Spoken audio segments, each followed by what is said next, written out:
Oh, hey, you're here just in time. Getting ready to rebuild this vent window motor for our 59. Went and pulled a brand new gear out of inventory. So why don't you come on over to the bench and take a look at what we're going to do today.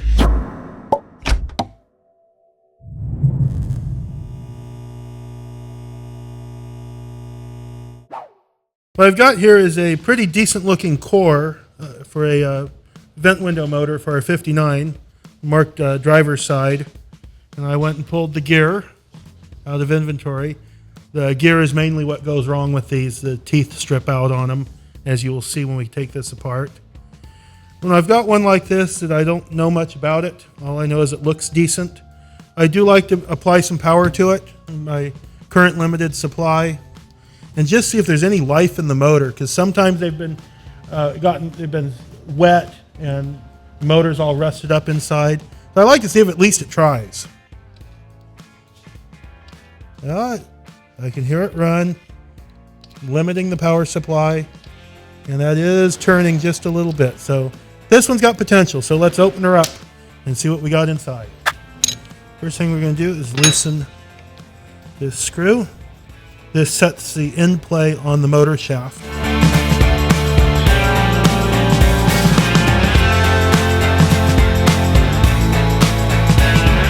This is another thing that as you take it apart, if you don't know what to expect, you can have lots of little bits go rolling around onto the floor.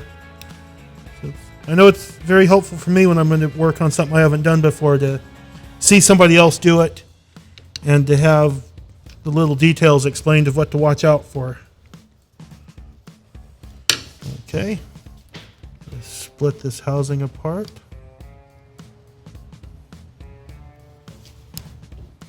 So what you want to have remain in this part of the housing is just the motor shaft. Since we're to this point, I'm going to bring the power back over here. I'm going to see if the motor's a little tight, but it is willing to run. So I don't like to have to take these too far apart, but we'll get in here and we'll lubricate the bearings at both ends. When we get to that stage after it's cleaned, I think this is going to be just fine. We want to inspect that worm gear. Looks good. And by the way, that is what bears on there and controls that in play. So inside this part of the housing, we have this beveled washer, flat washer, and the gear is held in by this plastic cover that simply tries to keep moisture from running in. And on the top of the gear is this plastic part, plastic bushing. And you can see how these fail. You can see the teeth are eaten up. Sometimes the teeth are completely missing. Almost every one of these has some large degree of wear on the gear. This has a bearing cup and a bearing cup, worm gear that engages with that one, and that gear engages with the worm gear on the motor shaft. So that's how everything goes together.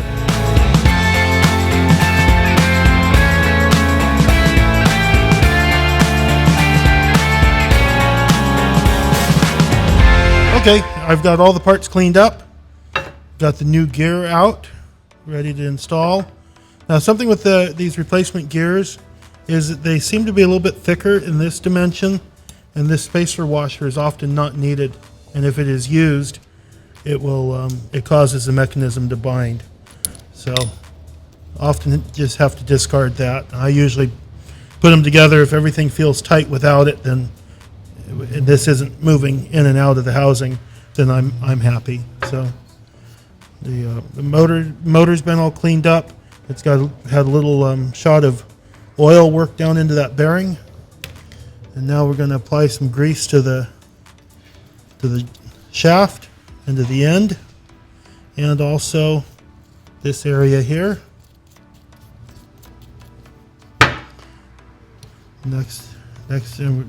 Next part we'll do is we'll get this assembly ready. Grease on the ends.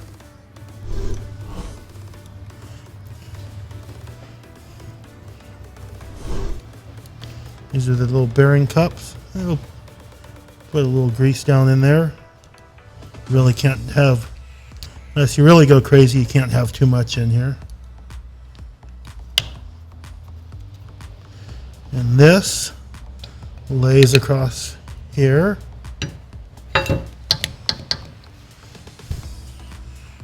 And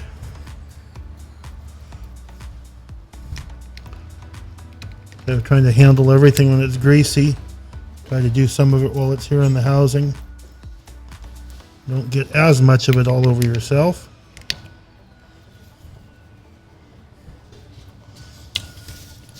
Okay, that shaft is sitting down in the housing, lined up with the motor.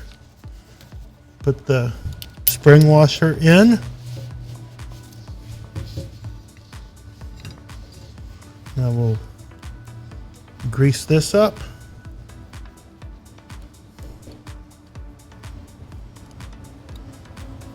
These new gears seem to be made out of a little bit tougher of material than the originals.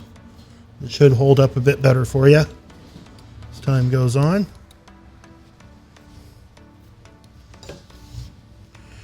We can set this in. So there's everything in the lower part of the housing. The only other part that goes inside is this little plastic bushing. A little bit of grease on it on that side. It's keyed in so it doesn't spin. That's got some wear on it because it doesn't spin. You can always flip it over and put the worn side down towards the housing.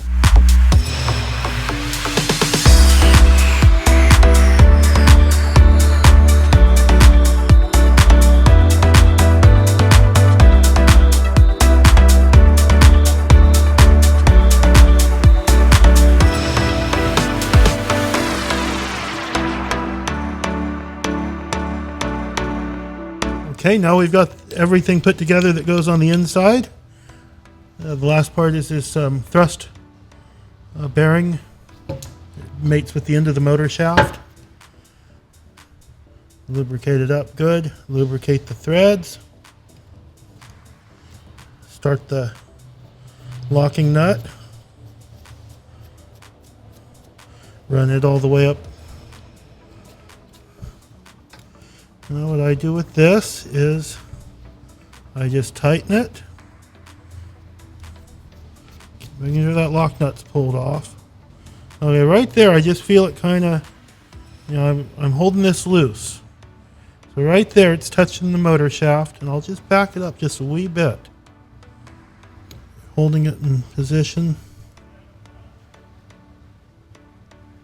Tighten the set screw.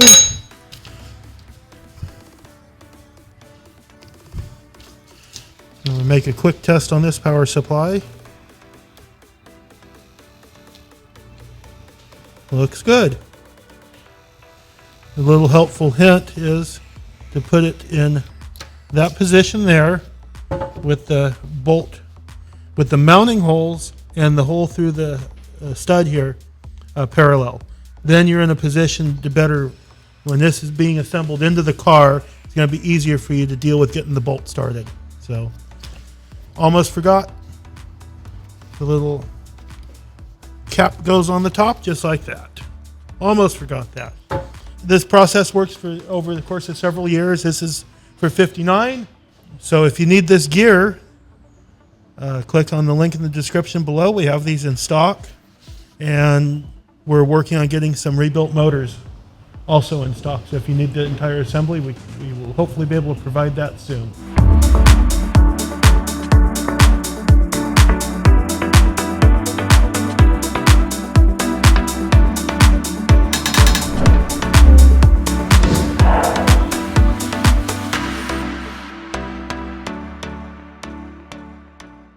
Vine Village is a great organization that gives back to the community.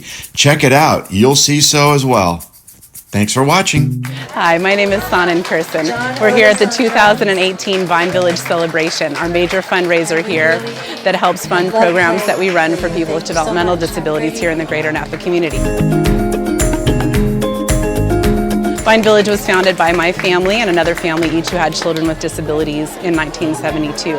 We depend on donations from all sorts of foundations and individuals and businesses throughout our community to help fund these programs, and this is our biggest fundraiser of the year.